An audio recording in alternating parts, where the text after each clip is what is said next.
एक औरत और भी अधिक शक्ति प्राप्त करने के लिए अपने नवजात बेटी को बलि के लिए वेदी से नीचे फेंक देती है। शिशु के रोने की आवाज और हृदय चक्र की कंपन के साथ अंततः उसके शरीर में छिपी दिव्य फाइनिक्स की शक्ति जागृत हो जाती है। अगले ही पल वह स्त्री अग्नि फीनिक्स में परिवर्तित होकर आसमान में मंडराते काले अजगर से युद्ध करने निकल जाती है। वह अकेले ही उस काले अजगर को परास्त करती है और दानव सेना को पीछे हटने पर मजबूर कर देती है। युद्ध जीतने के बाद वह स्वर्ग साम्राज्य के पद पर बैठ जाती है, परंतु उसे अपनी बेटी कहीं नहीं मिलती।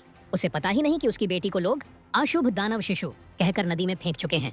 पर चमत्कार यह कि शिशु पानी में डूबा ही नहीं। पास से गुजर रहे एक राजकुमार ने यह दृश्य देखा और उस दयनीय बच्ची को चुपके से बचा लिया। वह बच्ची को अपने घर ले गया और उसे अपनी बेटी की तरह पालने लगा। वह खुद उसे युद्ध कला सिखाता, उसकी हर छोटी बड़ी इच्छा पूरी करता। उसकी वयस्कता के दिन उसके मंगल के लिए राजकुमार ने हजारों सीढ़ियां घुटनों के बल चढ़ी। इन्हीं अनमोल प्यार और देखभाल ने उस लड़की के दिल में पिता पुत्री से परे भावनाएं जगा दी। एक रात राजकुमार नशे में था और लड़की ने एक साहसी पर गलत निर्णय कर लिया। उसे लगा कि अब उसका भविष्य हमेशा खुशियों से भरा होगा, परंतु राजकुमार भड़क उठा। उसे डांटते हुए कहा कि वह लड़की को बेटी की तरह मानता है, कभी उससे स्त्री की तरह प्रेम नहीं किया।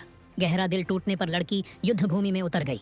वह बहादुरी से लड़ी और दुश्मन की ध्वज छीन लाई, परंतु उसे हजारों बाणों ने छलनी कर दिया और वहीं रणभूमि में उसकी मृत्यु हो गई। पर उसके प्रेम की जिनियन अनुरक्ति इतनी प्रबल थी कि स्वयं देवताओं ने दया की। उसे आत्मा के रूप में वापस भेजा गया ताकि वह अपना अधूरा मनोकामना पूरी कर सके, किंतु शर्त यह कि राजकुमार पर सत्य प्रकट नहीं करना। उसकी आत्मा राजकुमार के महल लौट आई। उसका एक ही सपना था, राजकुमार से अपने प्रेम का इजहार। लेकिन रणभूमि से राजा तक खबर पहुंचने में वक्त था। राजकुमार उसे भागी हुई सैनिक समझकर भयंकर डांट देता है और दुखद बात यह, उसकी अनुपस्थिति के दौरान राजकुमार की मंगनी हो चुकी थी। तभी लड़की को समझ आया उसका प्रेम हमेशा से एकतरफा था। कमरे में लौटकर उसने राजकुमार के दिए सभी उपहार जला दिए, उस प्रेम को राख बना दिया। अगले दिन भोजन पर उसे मालूम पड़ा कि वह अब मानुषिक भोजन निगल ही नहीं पा रही। उसे मजबूरी में भोजन मुंह में डालना पड़ा। फिर वह पीछे जाकर सब उलट देती है। सबसे भयावह, उसका शरीर धीरे धीरे पारदर्शी होने लगा। वह समझ गई कि उसकी लाश राजमार्ग पर आ रही है और जैसे ही पहुंच जाएगी उसकी आत्मा विलीन हो जाएगी।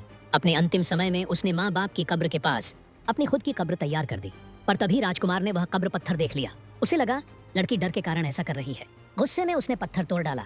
लड़की का हृदय भी उसी क्षण दो टुकड़ों में बिखर गया। वह सच बताना चाहती थी, पर राजकुमार की अब कोई जगह उसके जीवन में न थी। उसने तय कर लिया अपना प्रेम दिल में दफना देगी। लेकिन उसकी डायरी नई मंगेतर को मिल गई। उसने लड़की को दोषी ठहराया, अपने ही चाचा पर नजरें, यह अधर्म है, और पूरी साजिश के साथ उसे छुरा घोंपने की कोशिश की।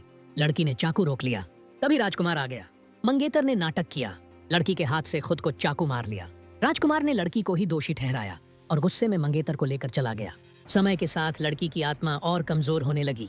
वह माता पिता की कब्र के पास गई, टूटा हुआ पत्थर वहीं दबा दिया। तभी अचानक राजकुमार आया। उसे चिंता थी कि लड़की न लौटे तो राजघराने को दंड मिलेगा। लड़की बोली, मेरी लाश आ ही रही है, मैं खुद लौट जाऊंगी। वह मुड़ी। राजकुमार के दिल में अचानक भय जागा, मानो वह किसी भी पल गायब हो जाएगी। अगले दिन सारा नगर सेना के स्वागत में शहर द्वार पर एकत्र हुआ। सिर्फ लड़की अकेली राजमहल द्वार पर खड़ी थी, शांत, चुप, गुमसुम। उसने आखिरी बार राजकुमार को देखा, एक पत्र नौकर को सौंप दिया और महल की दीवार पर चढ़ गई। उसने अपने सैनिकों को जाते हुए देखा। जैसे ही विजय सेना द्वार में दाखिल हुई, उसका शरीर हवा में विलीन होने लगा। राजकुमार ने अपनी आंखों से उसे एक पल में गायब होते देखा। राजा ने विजय पर उसकी प्रशंसा की, पर जब पूछा वह वीरांगना कहाँ है, तभी सच्चाई सामने आई। वह रणभूमि में शहीद हो चुकी थी।